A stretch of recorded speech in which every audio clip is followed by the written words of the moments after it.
Amazon કંપનીના ડિસ્ટ્રીબ્યુટરને ત્યાં delivery boy તરીકે કામ કરતો યુવક 49 લાખની કિંમતના 164 મોબાઈલ ફોન અને અનિયમિતતા ચોરીને ફરાર થઈ ગયો હતો, જેને ખાડિયા પોલીસે ટેકનિકલ એનાલિસિસના આધારે ઝડપી લઈ પૂછપરછ કરતા તેણે જણાવ્યું હતું કે પગાર ઓછો મળતો હોવાથી મોજશોખ કરવા તેણે આ પાર્સલ ગ્રાહકોને આપવાના બદલે ચોરી કર્યા હતા અને 50 જેટલા મોબાઈલ ફોન વેચીને તે રાજસ્થાન, ગોવા અને કેરળ ફરવા જતો રહ્યો હતો। ત્યારે પોલીસે મોહમ્મદ શબ્બીર મંસૂરીની ધરપકડ કરી 114 જેટલા મોબાઈલ ફોન સહિતનો મુદ્દામાલ જપ્ત કર્યો હતો।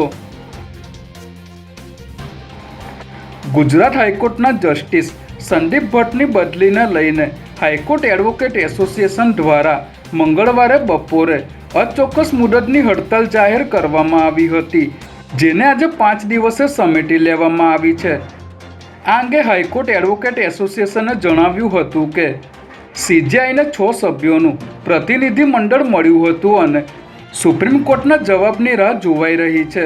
ત્યારબાદ આગામી નિર્ણય લેવામાં આવશે, જેથી સોમવારથી હાઈકોર્ટના કામકાજમાં વકીલો રાબેતા મુજબ સહકાર આપશે। મુખ્યમંત્રી ભૂપેન્દ્ર પટેલ ગઈકાલે સાંજે ઘાટલોડિયા વિધાનસભા મત વિસ્તારમાં વિવિધ ગણેશોત્સવમાં સહભાગી થયા હતા, જેમાં મુખ્યમંત્રીએ વંદે માતરમ ચોકના રાજા, સોલા ભાગવતના રાજા, મનોકામના પૂર્ણ ગણેશ, પાટીદાર યુવા સંગઠન ગણેશ ઉત્સવ તથા સમર્પણ યુવક મંડળના ગણેશોત્સવમાં ઉપસ્થિત રહીને ભક્તજનોનો ઉત્સાહ વધાર્યો હતો અને ભવ્ય ગણેશ પંડાલોની થીમ, સજાવટ અને ગણેશ સ્થાપનના આયોજનને બિરદાવ્યા હતા।